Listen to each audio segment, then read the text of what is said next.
Types of crystalline solid. अब हमने देखो बेटा प्यारे बच्चों दो तरह के क्रिस्टलाइन दो तरह के सॉलिड पढ़े थे। पहला क्या पढ़ा था? Crystalline solid. दूसरा क्या पढ़ा? Amorphous solid with example and their characteristics. हमने दोनों के बारे में डील किया। अब हम किसके बारे में बात करेंगे? सिर्फ और सिर्फ क्रिस्टलाइन सॉलिड के बारे में। तो कितने तरह के हमारे पास क्रिस्टलाइन सॉलिड होते हैं?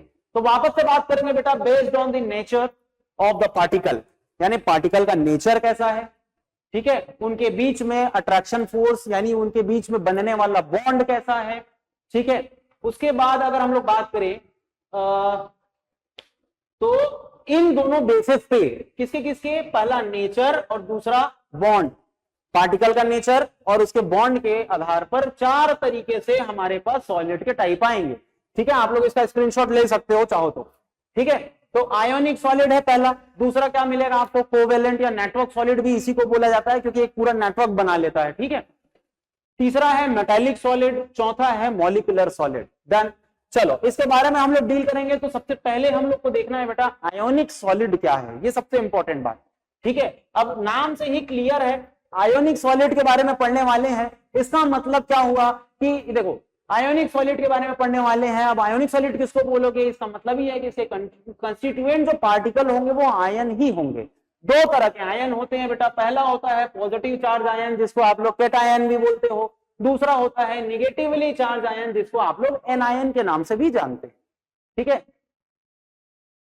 ओके ये क्या होते हैं? एक रेगुलर पैटर्न में क्या हो जाएंगे? अरेंज हो जाएंगे और एक लैटिस को फॉर्म करते हैं, ठीक है। जिनके बीच में, अब ध्यान से समझना, पॉजिटिव और निगेटिव दो अपोजिट आयन्स है, इनके बीच जो अट्रैक्शन फोर्स लगेगा उसको हम लोग क्या कहते हैं? Very strong electrostatic force of attraction. यानी हिंदी में अगर मैं बोलूं तो इसको स्थिर वैद्युत आकर्षण बल बोलते हैं। Strong electrolyte force of attraction इतना ज्यादा हाई होता है जो दो आयनों को आपस में जोड़ के रखता है, ठीक है, जिससे इनके बीच में क्या हो जाता है कि इनविजिबल लैटिस का फॉर्मेशन हो जाता है, एक तरह का बॉन्ड जो कि बहुत ज्यादा हाई होता है क्योंकि ये अट्रैक्शन फोर्स ही बहुत हाई है।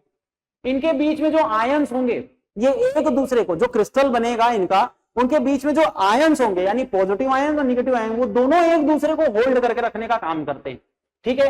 जैसे एक सोडियम क्लोराइड का स्ट्रक्चर यहां पे हम लोग ले सकते हैं, जिंक सल्फेट का ले सकते हैं, बहुत सारे ऐसे सॉल्ट्स हैं जो, अब सारे सॉल्ट क्या है? आयोनिक कंपाउंड है।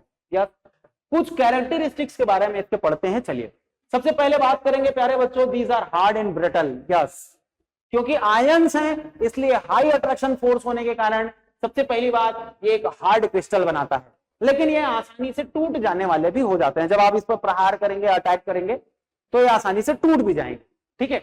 Due to strong electrolytic force strong electrostatic force of attraction. अब देखो दो आयन है जिन्होंने एक दूसरे को बहुत ज्यादा अच्छे से बिंड करके रखा है। अब आपको इसको अलग करना है तो आपको जाहिर सी बात है बहुत ज्यादा मात्रा में एनर्जी लगेगी, तो इसीलिए इनकी मेल्टिंग पॉइंट और बॉइलिंग पॉइंट क्या हो जाती है? बहुत ज्यादा हाई होती है, ठीक। थर्ड प्रॉपर्टी के बारे में बात करते हैं, इनका हीट ऑफ वेपराइजेशन। कि देखो ये बिल्कुल भी नॉन वोलेटाइल होते हैं। आप घर में नमक को यानी सोडियम क्लोराइड को, खाने का नमक जो होता है उसको गर्म करके देखिए, क्या वो वेपर में कन्वर्ट होगा? जाहिर सी बात है नहीं होगा। क्यों? क्योंकि वो वोलेटाइल ही नहीं है। और जो सब्सटेंस नॉन वोलेटाइल है इनका लेटेंट हीट ऑफ वेपराइजेशन जो होता है बहुत ज्यादा हाई होता है। वोलेटाइल होगा उसको क्या ही है, लाइक पेट्रोल ले लो, एसीटोन ले लीजिए, है ना, इनका हीट ऑफ वेपराइजेशन जो होता है वो कम होता है, लेटेंट हीट ऑफ वेपराइजेशन। कैसे? एसीटोन रखो आप, हाथ पे रखो आप, रूम टेम्परेचर पे जैसे ही आएगा वो वोलेटाइल लिक्विड होगा, वो तुरंत वेपर में कन्वर्ट हो जाता है। लेकिन ये नॉन वोलेटाइल सॉल्यूट है इसलिए इनका जो लेटेंट हीट ऑफ वेपराइजेशन है वो बहुत ज्यादा हाई होता है। नेक्स्ट हो गया, फोर्थ नंबर की प्रॉपर्टी में बात करते हैं, पोलर सॉल्वेंट में हमेशा सॉल्युबल होंगे। क्यों? क्योंकि देखो बेटा आयंस हैं, इसका मतलब मान लो अगर सोडियम क्लोराइड का ही एग्जांपल लेते हैं तो सोडियम प्लस क्लोरीन माइनस, इसके पास दो तरह के आयंस होते हैं। अब वाटर में ये क्यों डिसॉल्व हो जाएंगे? मैं इसलिए वाटर को एग्जांपल ले रहा हूं क्योंकि water is called universal solvent और पोलर नेचर भी है क्योंकि इसके पास भी H प्लस और OH माइनस आयन है।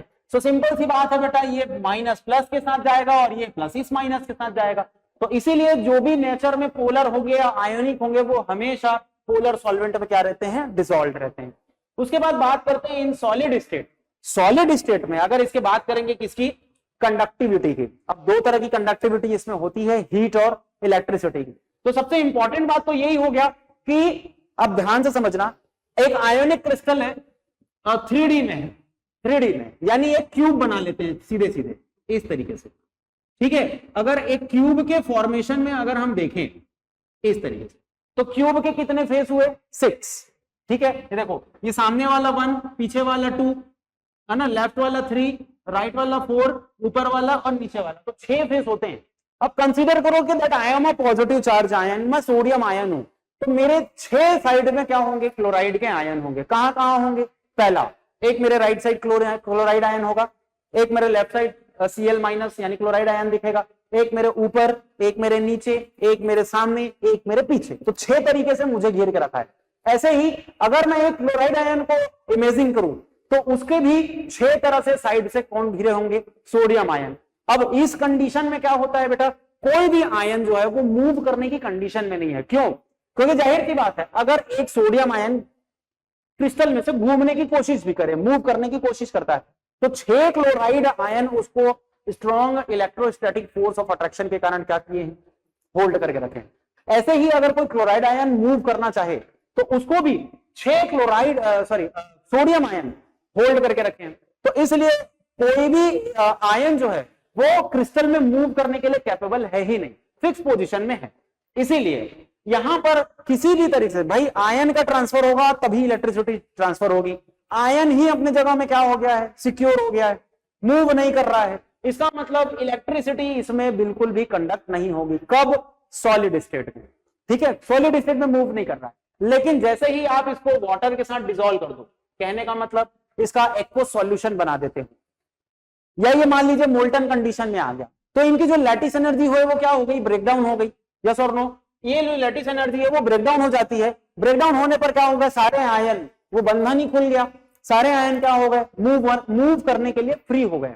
अब इस कंडीशन पे आयन बहुत तेजी से मूव भी करेंगे और इलेक्ट्रॉन को ट्रांसफर भी करेंगे, ठीक है। यानी इलेक्ट्रॉन का मूवमेंट होगा आयंस के थ्रू।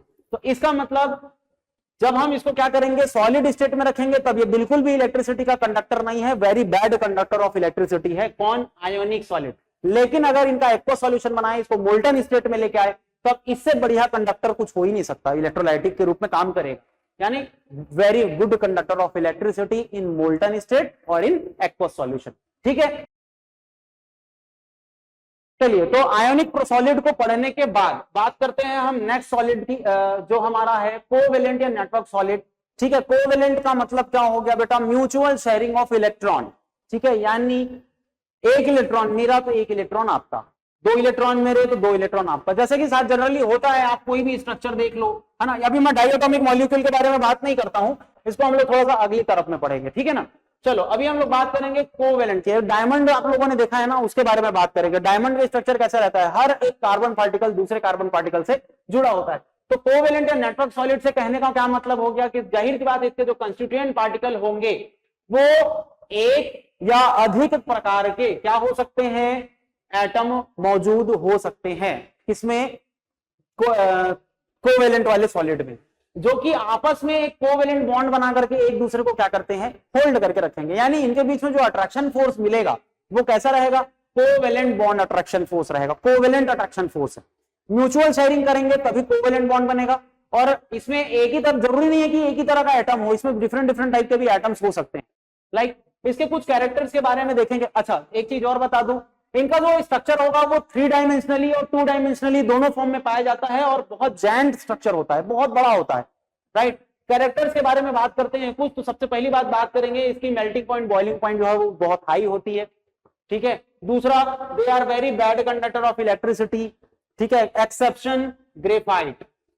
ग्रेफाइट को छोड़ करके, क्योंकि ग्रेफाइट में क्या होता है? एक certain amount of regular pattern of arrangement देखने को मिलता है, जिसमें उसके अंदर एक गैप्स आते हैं और उसी गैप के कारण क्या होता है? इलेक्ट्रॉन उसमें इंटर होता है और जिसकी वजह से ये कुछ मात्रा में इलेक्ट्रिसिटी को फ्लो कर सकता है अपने में से, यानी इलेक्ट्रिसिटी कंडक्ट करने लगता है, ठीक है। तो ग्रेफाइट को छोड़ करके बाकी जितने भी हमारे कोवेलेंट होंगे मॉलिक्यूल, वो सारे के सारे very bad conductor of electricity है।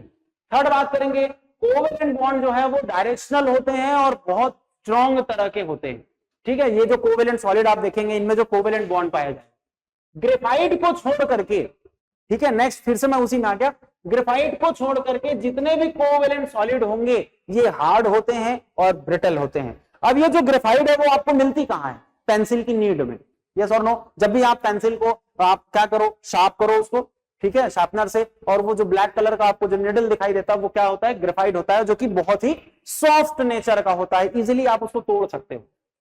These are insoluble in polar solvent। जाहिर सी बात है बेटा, इसमें ना किसी तरह का पॉजिटिव आयन देखने को मिल रहा है ना निगेटिव, यानी कोई तरह की पोलैरिटी है ही नहीं, तो इसीलिए ये डिसॉल्व भी होंगे तो कहां पर होंगे? नॉन पोलर सॉल्वेंट में होंगे। क्लियर है? देखो इसका लेटेंट हीट ऑफ फ्यूजन जो होता है वो क्या होगा? बहुत ज्यादा हाई होगा, क्योंकि ये भी एक तरह के क्या होते हैं? नॉन वोलेटाइल कंपाउंड होते हैं। ठीक है, तो आई होप ये आपको समझ में आ गया होगा।